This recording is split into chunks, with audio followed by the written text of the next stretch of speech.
कोई आदमी अगर सरकार की गलत नीतियों के खिलाफ अगर आवाज उठाने का काम कर रहा है तो आपने रंजिश के तहत उसको जेल पहुंचा दिया, यूएपी लगा दिया। कुछ लोगों को पॉलिटिकल रंजिश की वजह से उनको बेल नहीं दी जा रही है, जबकि उमर खालिद का कोई दोष नहीं है और स्टूडेंट आदमी है। अब दिल्ली दंगे देख लीजिए, 4-4 साल से लोग जेलों के अंदर है, स्टूडेंट लोग जेलों के अंदर है। उमर खालिद जेल के अंदर है, खालिद सैफी जेल के अंदर है, बहुत सारे लोग जिनको जो एक्टिविस्ट हैं, जो पॉलिटिकल प्रिजनर बोलूंगा मैं तो इनको, वो जेलों के अंदर है, उनको जेलों के अंदर है। आप भीमा कोरेगाम के लोगों को देख लीजिए, कितने लंबे समय से जेलों के अंदर है। जो लोग सामाजिक आंदोलन कर रहे हैं, सामाजिक आंदोलन जो कर रहे हैं, जो सरकारों के खिलाफ लड़ रहे हैं, जो लोगों के खिलाफ लड़ रहे हैं, उनको झूठे केसों में डाल दिया जाता है। तो क्या कर रही है सरकार, बताइए ना। तो सीजीआई को ये कहना चाहिए है कि लोगों को जो नीचे जो डिस्ट्रिक्ट कोर्ट्स हैं उनको ऑर्डर देने चाहिए और बेल पर कानून बनाना चाहिए। सबसे बड़ी बात है, देश में बेल पर कोई कानून नहीं है, ये जजों की मर्जी करती है, डिस्क्रिप्शन पावर है उनकी पूरी कि वो बेल देंगे नहीं देंगे। इस पर तो बड़ा मुश्किल ही हो रहा है, खासकर अगर कोई दलित समुदाय से हो या मुस्लिम से हो। सरकार जिसको चाहेगी बेल मिल जाएगी, सरकार जिसको नहीं चाहेगी बेल नहीं मिलेगी। सरकार चाहेगी तो आपको प्रचार करने के लिए बेल मिल जाएगी, है ना। आपके पास कोई भी हो, आपको जेल में डाल दिया जाएगा और जब चाहेगा जब आपको छोड़ दिया जाएगा। तो फिर दलित मुस्लिम क्या करें? आप अगर सरकार के फेवर में बयान देंगे, अप्रूवर बनेंगे, अगर सरकारी गवाह बनेंगे तो आपको बेल दे दी जाएगी, चाहे कैसा भी केस हो। अब देखा ना दिल्ली लिक्विड जो स्कैम है उसमें, हाँ शराब घोटाला में हमने देखा कि पहले तो वो जेल में थे, उसके बाद में अप्रूवर बने, भाई सरकारी गवाह बन गया, उसके बाद उनको छोड़कर दूसरों को घुसा दिया गया। तो सरकार करती है सारा कुछ, सरकार ईमानदार होनी चाहिए, रूल ऑफ लॉ पर विश्वास करनी चाहिए, तो लोगों को फिर बेल भी मिलने लगेगी और लोग जेल भी कम जाएंगे। अपराधियों को जेल होनी चाहिए, ऐसा नहीं होनी चाहिए। कोई आदमी अगर सरकार की गलत नीतियों के खिलाफ अगर आवाज उठाने का काम कर रहा है तो आपने रंजिश के तहत उसको जेल पहुंचा दिया, यूएपी लगा दिया। आप छात्र नेताओं को जेल पहुंचाने का काम कर रहे हैं, जो सामाजिक कार्यकर्ता उनको जेल पहुंचाने का काम कर रहे हैं, सोशल एक्टिविस्ट को जेल पहुंचाने का काम करते हैं। उमर खालिद वाले मामले में तो लगातार जो है उनकी जमानत जो है बेल याचिका वो खारिज किए जा रहे हैं। अब तो वकील भी थक गए, हार गए। देखिए वो पॉलिटिकल केस बना दिया है इन लोगों ने, और कुछ लोगों को पॉलिटिकल रंजिश की वजह से उनको बेल नहीं दी जा रही है, जबकि उमर खालिद का कोई दोष नहीं है और स्टूडेंट आदमी है। तो स्टूडेंट को क्यों इतनी जल्दी अंदर तक पहुंचाया जाए? स्टूडेंट से क्या डर है देश के अंदर, बताइए ना। भाई आपकी सरकार है, पुलिस है, कोर्ट है, कचहरी, सब कुछ है, तो देनी चाहिए। आप एक नया एक कानून बना रहे हैं कि लोगों को बेल ही न दी जाए, तो ये तो सरासर गलत है। तो क्या इसमें कुछ एडवोकेट्स की भी गलती रहती है क्या? कुछ उनकी तरफ से भी कोई कमी हो जाती है? देखिए ऐसा कुछ नहीं है, ऐसा कुछ नहीं है। एडवोकेट तो हर एडवोकेट चाहता है कि उसके क्लाइंट की बेल होनी चाहिए, पूरी जान लगा देता है एडवोकेट तो।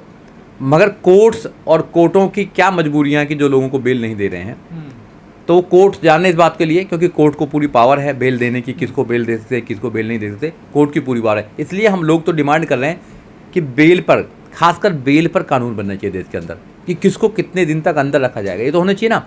अब ट्रायल चला रहे 20-20 साल तक, और 20 साल के बाद में कोई आदमी कहता है तुम्हें बाइज्जत बरी कर दिया गया, उसके बाद जेल पहुंचा दिया गया।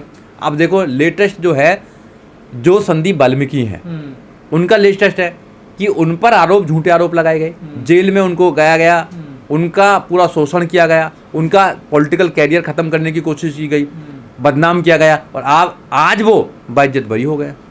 तो किसका दोष है इसमें, बताइए किसका दोष है? तो आप पहले ही किसी इंसान को अगर जेल पहुंचा देंगे, किसी इंसान को जेल पहुंचाकर, तो उसका तो मान सम्मान स्वाभिमान सब खत्म कर दिया आपने। तो ये गलत है सरासर। उन दोषियों को जेल पहुंचा जाए जिनसे समाज को खतरा है, जो अपराधी किस्म के लोग हैं।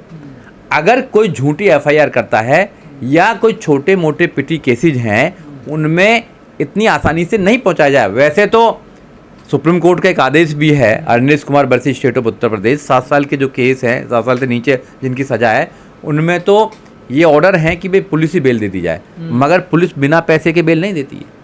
पर ये मामला तो बड़ा गंभीर, बहुत मोटे पैसा लेते हैं। देखिए ये मामला तो बड़ा गंभीर, राष्ट्रपति बार बार बोल रही है इस मुद्दे को लेकर कि तमाम लोग जो बेगुनाह हैं वो जेल में बाद में बेगुनाह, जैसा आपने कहा, वो साबित होते हैं। देखिए इस पर तो न्यायपालिका फिर क्यों नहीं सोच रही इस चीज? बोलने पे और कहने में बहुत अंतर है। बोलते तो बहुत है कि रूल ऑफ लॉ होना चाहिए, क्या देश में रूल ऑफ लॉ है? पुलिस अपना काम सही कर रही है देश के अंदर? क्या इन्वेस्टिगेशन सही होती है क्या? मैं जब भी तो एफआईआर हुई, कितने लोग हैं, जितने ज्यादा नाम एफआईआर में होंगे उतने ज्यादा पुलिस अपना अच्छा समझती है कि केस बहुत अच्छा है, यहाँ से बहुत अच्छी इनकम होने वाली है। मैं खुले तौर पर कहता हूँ, रिश्वत का पूरा जंजाल है, शोषण करने का पूरा जंजाल है। झूठी भी एफआईआर होगी, पुलिस को पता है कि झूठी एफआईआर है, साक्ष्य सारे हैं, मगर लगाने को तैयार नहीं है। जो विक्टिम का वर्जन है या जो कंप्लेनेंट का वर्जन है उसको प्रूव करने लग जाती है। पुलिस का काम किसी के वर्जन को प्रूव करना नहीं है, पुलिस का काम है सच्चाई की जो एविडेंस है उसको लेके आना और जज साहब के सामने रखना।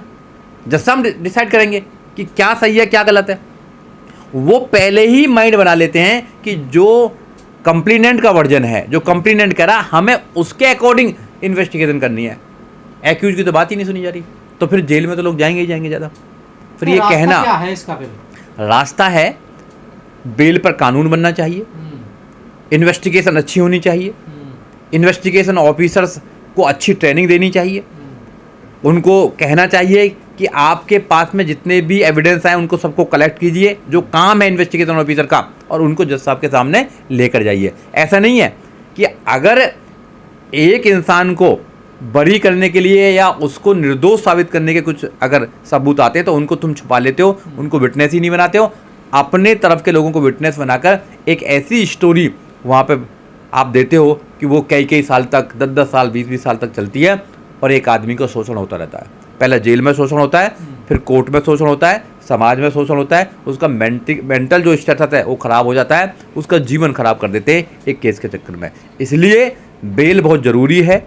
जेल तो एक्सेप्शन होनी चाहिए। जेल में जाकर जो शोषण होता है, जेल में एक अलग शोषण होता है, जेल में अलग शोषण है, वहाँ जो शोषण है लोगों का वो अलग प्रकार का शोषण है। कहीं कहीं तो ऐसा होता है कि मेंटली लोग डिस्टर्ब हो जाते हैं, लोग बहुत ज़्यादा, मतलब उनके अंदर एक ऐसी भावना आ जाती है कि वो जीना ही नहीं चाहते। इतनी आपने सोसाइटी देखी होंगी जेल के अंदर, वहाँ मार पीट है, अलग कल्चर, बहुत सारी चीज़ें। तो ये सब चीज़ें हैं, बहुत लॉ एंड ऑर्डर में बहुत ही ज़्यादा सुधार होने की ज़रूरत है, बहुत ज़्यादा सुधार होने की ज़रूरत है इंडिया के अंदर। साइंटिफिक जो चीज़ें हैं, साइंस के अकॉर्डिंग जो है वो आनी चाहिए और केसों की अच्छी इन्वेस्टिगेशन होनी चाहिए, जब ये समस्या का हो सकता है। नहीं तो day by day case is increasing day by day. 5 crore से ज़्यादा केस पेंडिंग है भारत के अंदर। न्याय लेना इतना आसान नहीं है, सब कुछ मिल जाएगा। बहुत से तो केस ऐसे देखे हैं कि कंप्लेनेंट है या कुछ है, आदमी मर गया, फैसला ही नहीं आया, 20 साल में फैसले आ रहे हैं। तो ये जो लचर जो व्यवस्था है, इस लचर व्यवस्था को अच्छी व्यवस्था बनाने के लिए सरकार की जिम्मेदारी है, सरकार को इतनी रेस्पॉन्सिबिलिटी लेनी चाहिए। देखिए, सुप्रीम कोर्ट का एक जजमेंट है कि bail is the rule and jail is the exception, मगर ये कहने वाली बात है। बीइंग ए लॉयर मैं कह सकता हूँ, क्रिमिनल लॉयर, कि जेल में इतने कैदियाँ हैं कि जेल की कैपेसिटी इतनी नहीं है और ज़्यादातर गरीब लोग हैं अंदर। SC ST मुस्लिम समाज के लोग ज़्यादातर जेलों में भरे पड़े हैं और जो यहाँ के कोर्ट हैं वो बेल देने के लिए तैयार नहीं है, क्योंकि वो डरते हैं बेल देने से कि कहीं ना कहीं उनके मन में ही बैठ चुका है कि हम बेल देंगे तो ये ना सोचा जाए कि कहीं पैसे लेके बेल दी हो। तो बड़ा बुरा हाल है। छोटे छोटे केसों में भी 2-2, 3-3 महीना तक जेलों में डाला जाता है और पुलिस तो माशाल्लाह ही है, कोई भी कंप्लेंट आई, कोई भी FIR आई, पुलिस ना तो वेरीफाई करती है कि ये कंप्लेंट है या FIR है, ये सही भी है इसके तथ्य या नहीं है। सबसे पहले अपराधी को पकड़ेगी, जो सो कॉल्ड अपराधी है उसको पकड़ के जेल में डालने का काम करेगी। सबसे पहले कोई ना कोई एविडेंस तो लेके आइए। केवल किसी ने आरोप लगाया और आरोप लगा के जेल में डालने का काम किया, और सरकार भी ऐसे ही कर रही है। अब तो अगर सरकार को लगता है कि उसके पॉलिसी, गलत पॉलिसियों के खिलाफ कोई बोल रहा है तो NSA लगाने का काम करती है, UAPA लगाने का काम करती है, निर्दोष लोगों को जेलों में डालने का काम करती है। तो सरकार कर रही है। सरकार अगर ठीक हो तो पुलिस ऐसे गलत काम नहीं करेगी, और अगर न्यायालय सही हो जाए तो जो निर्दोष लोग जेलों में हैं वो जल्दी छूटेंगे और जल्दी उनको बेल मिलने का काम होगा, एंटीसिपेटरी बेल ज़्यादा मिलने का काम होगा। कोई भागा थोड़ी जा रहा कहीं से है, मगर बेल तो एक ऐसी है कि बेल लेना इस देश के अंदर बहुत ही टफ काम है। पर कुछ लोगों को आसानी से मिल जाती है ना, वो भी तो सवाल खड़ा होता है ना। नहीं, कुछ लोगों के लिए तो सुप्रीम कोर्ट भी रात को खुल जाता है, कुछ लोगों के लिए जिन पे पैसा, उनके लिए अच्छे अच्छे वकील भी आ जाते हैं, बड़े बड़े सीनियर एडवोकेट खड़े हो जाते हैं। कुछ लोगों को तो FIR ही नहीं होती है, लोगों को तो फिर बड़े बड़े धरने करने पड़ते हैं। बहुत से लोग हैं रेप का केस करके भी वो आज़ादी से ढूंढते हैं। तो इस देश में जो कानून है, कानून का आर्टिकल 14 ये कहता है कि कानून के समक्ष सब लोग समान हैं। Everybody is equal before the law, सब कानून के समक्ष समान है। मगर जब प्रैक्टिकल में देखा जाता है तो अमीरों के लिए अलग कानून बना हुआ है देश के अंदर, और गरीब लोग जो है वो तो जस्टिस ही नहीं ले सकते बेचारे। सबसे पहले तो जो पुलिस है वो शोषण करती है, सबसे पहले तो समाज में शोषण होने लगता है। बचने के लिए पुलिस पर जाते हैं तो पुलिस में शोषण होता है, फिर न्यायालय आते हैं तो वकील शोषण करते हैं, फिर जज जो है उनका एटीट्यूड ऐसा है कि बहुत से जज तो बहुत अच्छे हैं, वो तो न्याय के लिए बैठे हैं, मगर कुछ जज ऐसे हैं जो बिल्कुल भी न्याय के लिए नहीं बैठे हैं, वो तो और एक प्रॉब्लम क्रिएट करने के लिए बैठे हैं, प्रोसीजर में फंसा देते हैं इंसान को। और बेल का तो ऐसा है कि ये तो कहने वाली बात है कि bail is the rule, jail is the exception. ऐसा इस देश में नहीं है। बेल जो है इस देश में बड़ी मुश्किल से मिलती है, निर्दोष लोगों को भी सुप्रीम कोर्ट तक बेल नहीं मिलती है।